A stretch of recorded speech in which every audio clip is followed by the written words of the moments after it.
সরকারের কাছে আমাদের একটাই দাবি যে গুম করা লোকগুলো যেন উনি বের করে দেয়। যে আমার স্বামী আজকে 18 সালের 10ই জুনে নিখোঁজ হয়েছে, আর 6 বছর ধরে নিখোঁজ।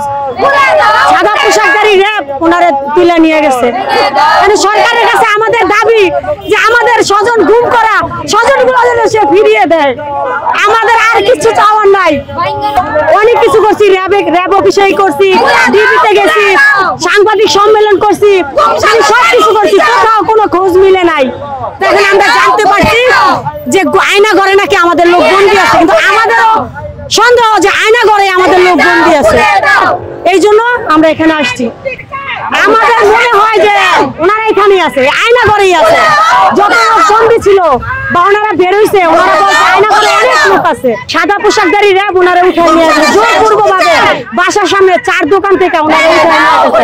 আমাদের কাছে অনেক প্রমাণ ছিল, ফুটেজ ছিল, ওনারা যে নিয়ে গেছে, তারপরেও আমরা কোনো খোঁজ পাই নাই। আমরা শুধু জায়গায় জায়গায় ঘুরতেছি, কোথাও কোনো খোঁজ পাই নাই। আজকে একটা ছেলে একটা মেয়ে নিয়ে অনেক অসহায়ের মতো জীবনযাপন করতেছি আমরা।